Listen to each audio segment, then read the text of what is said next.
1대1 수업 6시간 다 1대1 수업이었고 저는 규모가 좀 작은 데라 일반적인 대형 어학원보다는 저렴했거든요.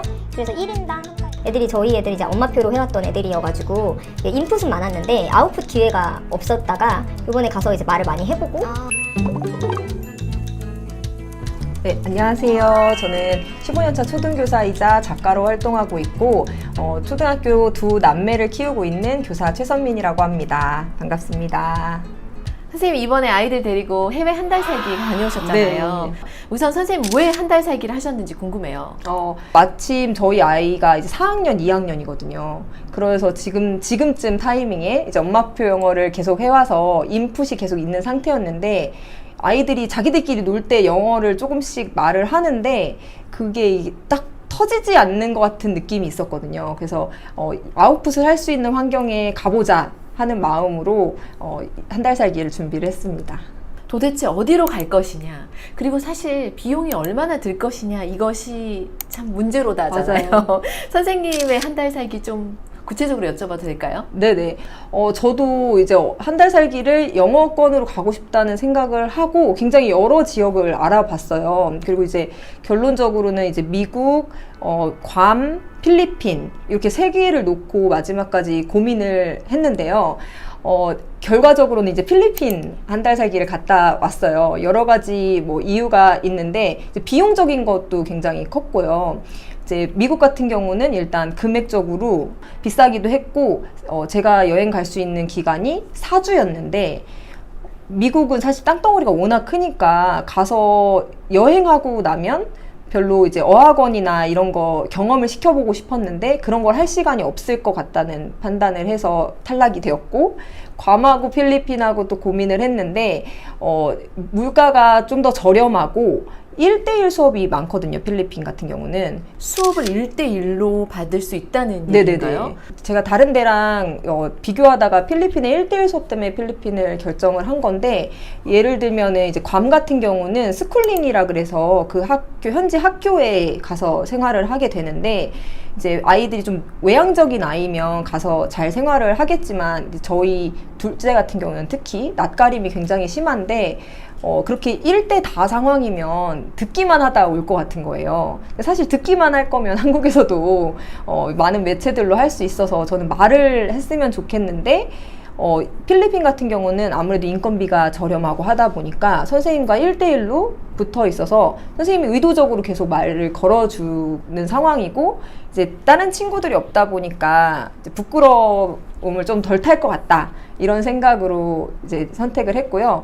어학원을 통해서 이렇게 가는 건가요? 네네. 어학원도 종류가 굉장히 많더라고요. 그래서 어떤 어학원은 정말 스파르타식으로 가르치는 어학원도 있고, 이제 스타일이 조금씩 다른데, 저 같은 경우는 굉장히 소규모 어학원으로 다녀왔어요. 그리고 소규모 어학원이고 좀 놀이식으로 배우는 곳으로. 그래서 그 생각보다 필리핀에 한국인 부모님들이 너무 많이 가시니까 선택지도 굉장히 다양하고, 그러니까 스파르타식으로 하는 곳도 있고, 그리고 대형 어학원도 있고, 그 필리핀 안에서도 1대 다를 원하면 1대 다 수업도 있고, 수학까지 봐주는 데도 있다고 하더라고요. 선생님들의 어떤 그 퀄리티도 좀 궁금합니다. 선생님들 같은 경우는 이제 제가 작은 규모 어학원을 선택한 이유이기도 한데, 저는 이제 또 8월달 가장 성수기에 다녀오다 보니까 제가 어떤 얘기를 들었냐면, 성수기에 사람들이 많이 오다 보니까 대형 어학원 같은 경우는 정규직 선생님이 아닌 파트타임 선생님들을 성수기에만 고용하는 경우가 있다라고 들었어요. 그러면 이제 선생님의 퀄리티가 들쑥날쑥한 경우들이 있다고 들어가지고 제가 선택한 어학원 같은 경우는 성수기라고 인원을 늘려받지 않고, 그러니까 정규직 선생님 그 고정된 인원으로 쭉 가는 그런 어학원을 선택을 해서 저는 만족스럽기는 했어요. 사교육 1대1 막 이런 네네. 느낌이어가지고 좀 비쌀 것 같기도 하고. 네. 비용이 좀 어땠는지 여쭤봐도 될까요? 네네. 비용은 저는 일단 8월달하고 1월달이 제일 비싸다고 하더라고요. 그래서 제일 비쌀 때 간 편이었는데, 이제 대형 어학원도 어학원마다 가격 차이가 되게 많았어요. 제가 여러 곳에 이제 견적을 받았었는데, 일반적으로 100만 원 후반대가 제일 많더라고요. 성수기 기준으로 한 달에. 그런데 이제 200이 넘어가는 데도 있고 그 수업 시간에 따라서도 또 달라요. 뭐 오전만 하는 데가 있고 뭐 오후 3시쯤 끝나는 데가 있고 6시에 끝나는 데가 있고 아예 자고 오는 데도 있더라고요. 그래서 다 천차만별이긴 한데 저 같은 경우는 오전 3시간, 오후 3시간, 6시간 기준으로 했을 때 그 1대1 수업 6시간 다 1대1 수업이었고 저는 규모가 좀 작은 데라 일반적인 대형 어학원보다는 저렴했거든요. 그래서 1인당 한 달에 120 정도 들었습니다. 점심값도 다 포함이어서. 아, 그래요? 네네. 가기 전에 이제 그 영어를 어떤 식으로 준비를 하셨는지. 첫째, 둘째 다 이제 엄마표 영어를 꾸준히 해온 애들인데 이제 첫째 같은 경우는 리딩 수준이 해리포터 정도 읽는 수준이었어요. 그러니까 리딩 수준이 그래도 좀 꽤 높은 편이었는데 엄마표 영어 해보신 분들은 다 동감을 하실 텐데 리스닝이나 리딩은 굉장히 잘 되는 편인데 저희 딸이 뭐 그렇게 수다스럽거나 외향적인 성향이 아니다 보니까 이렇게 막 말문이 터져가지고 막 말을 하거나 이런지는 않았어요.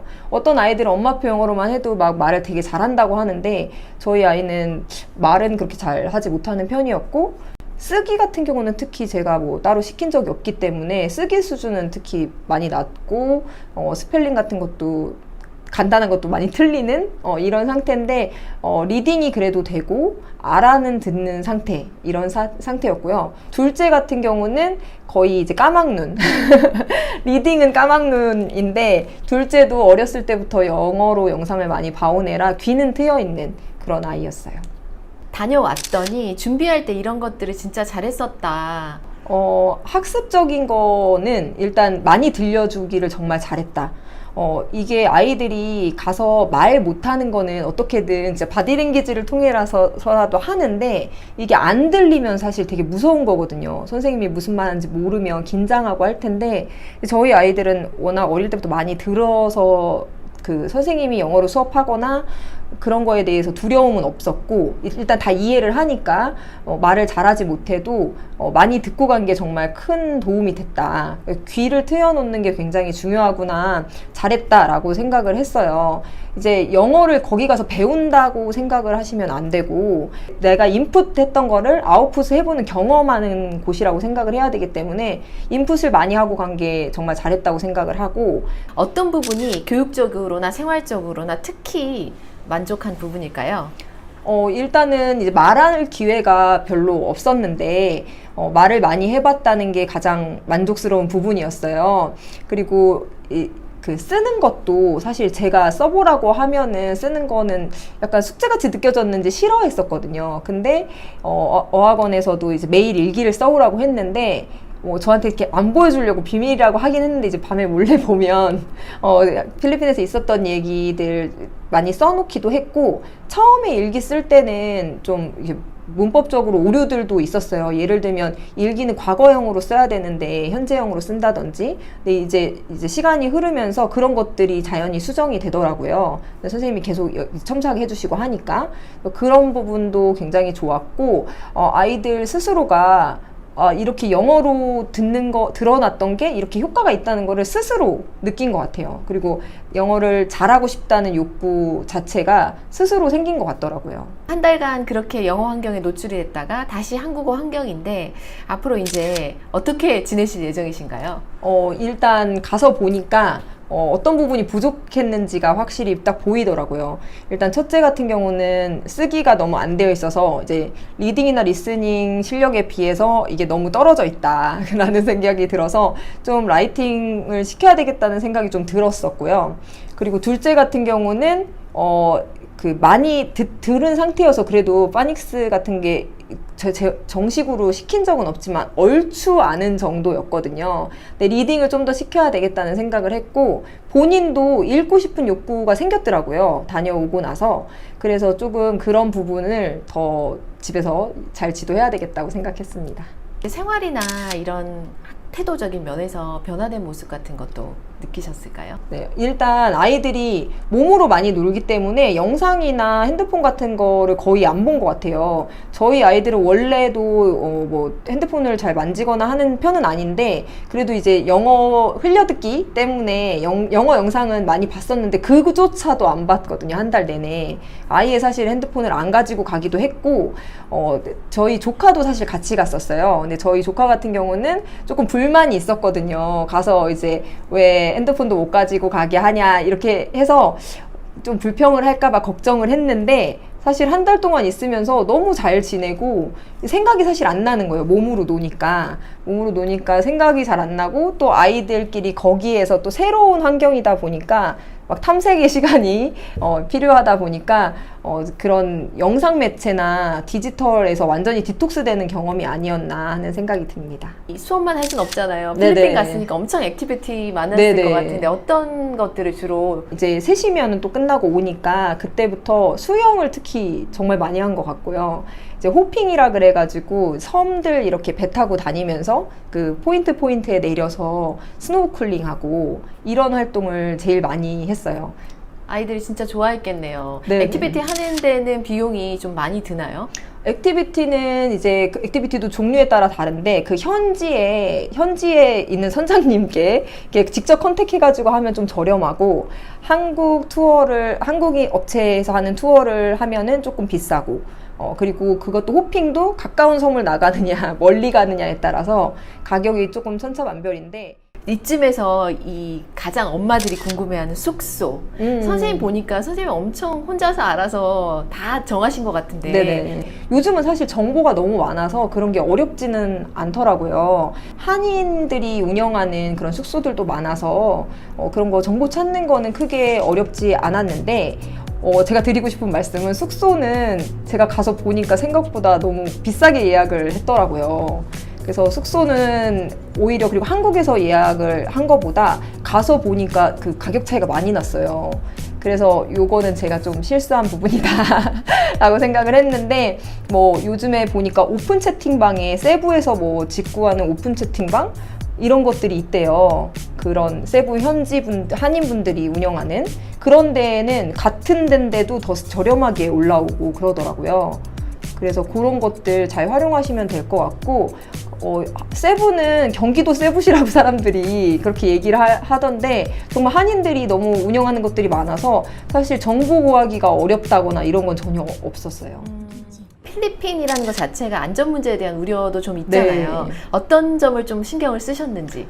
안 그래도 제가 필리핀 이제 가기 전에도 그렇고 갔다 왔다고 하니까 제일 많이 물어보신 게 치안 괜찮았냐 이렇게 말씀을 하셨는데 사실 그 필리핀에서도 일부 지역들은 공권력이 잘 닿지 않는 부분이 있다고 들었는데 세부는 전혀 그런 분위기는 아니었어요. 그리고 숙소도 이렇게 마을처럼 타운이 형성되어 있어서 그 숙소가 있는 곳에 들어가려면 뭐 예를 들어 택시를 타고 들어가려고 해도 드라이버가 그거 라이센스를 맡겨야만 들어갈 수 있는 이런 이렇게 좀 폐쇄적으로 되어 있는 그 타운 안에서는 타운에 사는 사람만 들어갈 수 있는 이런 식으로 되어 있는 경우들이 굉장히 많고 대부분의 한국인 분들이 그렇게 좀 안전한 곳을 숙소로 선택하시기 때문에 크게 걱정은 하지 않으셔도 될 것 같아요.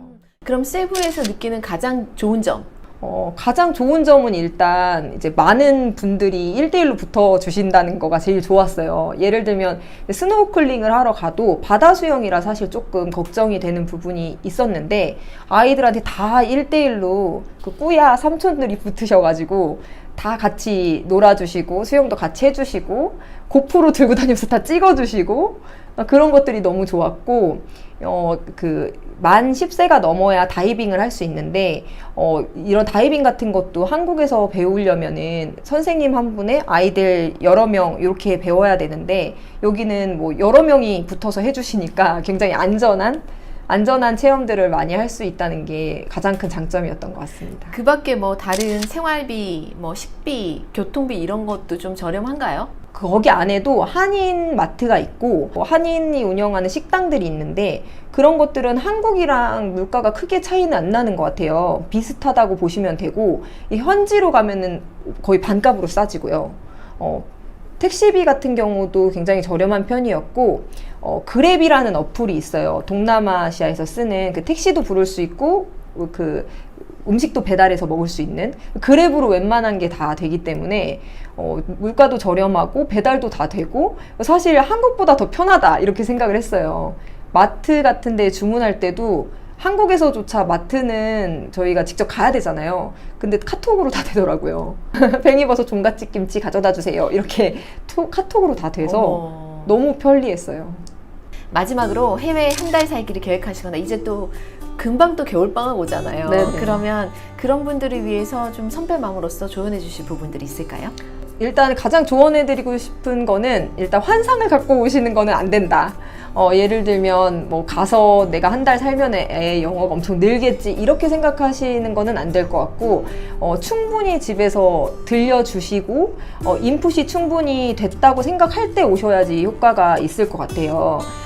들리지 않는 상태에서 가면은 아이가 좀 당황스럽기도 할 것 같고 생각하신 것만큼의 효과가 없을 것 같고요.